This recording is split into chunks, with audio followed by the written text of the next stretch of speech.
So this is the current one I'm working on. This one is the Battle of Chattanooga. So how I basically have it set up is that the U.S. forces will start sort of more in northern Tennessee, and my plan is they have to fight their way south. There'll be static defenses here at the town of Whitwell. Static defenses here at Saudi Daisy.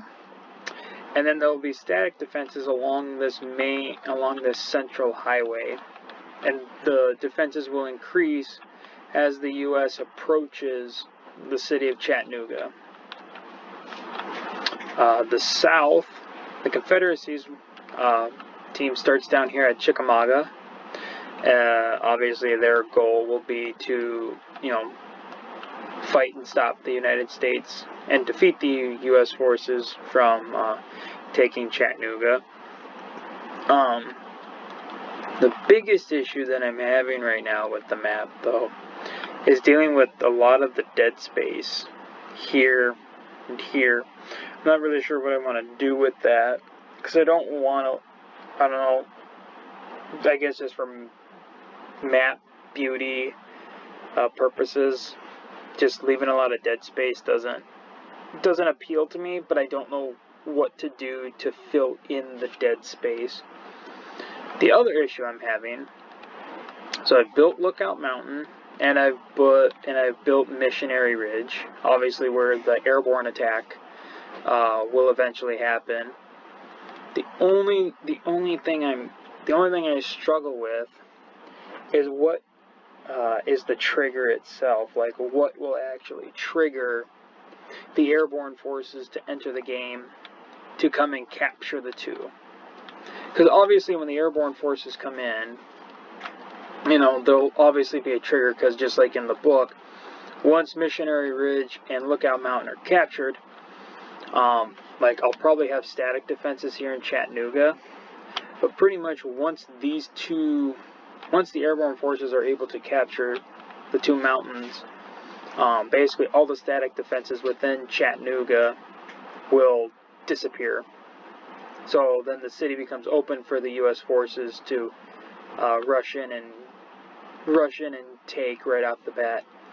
But like I said, the hardest part is trying to determine what will be the actual trigger. I thought I'd been playing with the idea that the trigger would be once these two towns are captured, but to me that seems like the U.S. forces might still be a little too far from Chattanooga, and depending how long it takes to take these positions, and then also have to deal, the central route could be bypassed. I guess that's one thing.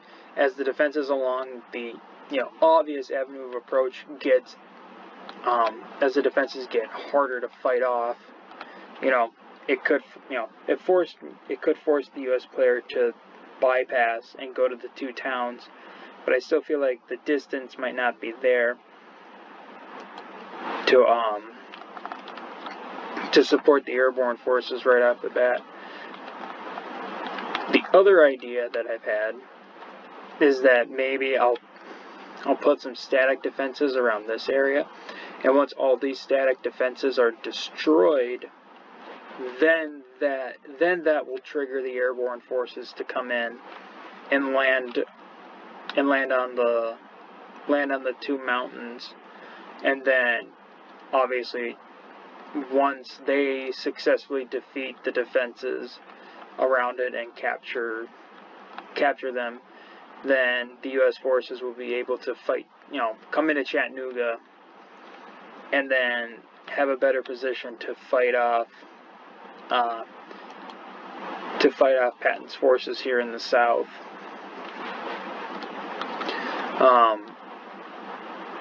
But I've gotten pretty far with some of the aesthetics, building the roads and stuff. Roads in this game don't do anything for you. My roads are just kind of like with the railroad. It's all aesthetic purposes. I might build some extra roads that kind of that might be one way how I kind of break up the dead space, kind of like what I did over here. So I built some roads over here, and I had a set of road, a trail off to cross the river. However, you can't cross the river because the bridges are destroyed, and there's no in this game, even if you build a bridge, there has to be like actual land that goes across for you to actually cross. Like, it can't just be the bridge. The bridge is, again, more aesthetic than anything. So then, the road kind of tapers off here. This is supposed to, I was looking at a map, this is supposed, like, this forested area is supposed to represent like a national forest reserve. But outside of that, like I said, like there's kind of just dead space around here, and I'm not really sure how to fill it in. Like, I don't want to fill it in with just farm fields. Kind of like what I'm kind of doing on this side of the river, just kind of filling in with some farm fields and stuff. Mainly because I don't think like this area, like all these areas would just be farm fields. I mean, it might, but I mean, this really isn't the Midwest. This is more in the Appalachian Mountain area. So maybe I just fill it in with some. Maybe I just fill it in with some mountain terrain and just kind of leave it like that. I don't know. I mean, any suggestions would help. Because, I mean, I know what I want to do with this map. It's just trying to figure out. Like I said, my two biggest issues is trying to fill in the dead space and then figure out what will actually be the trigger that will trigger the airborne forces into entering the map and dropping on the two mountain areas.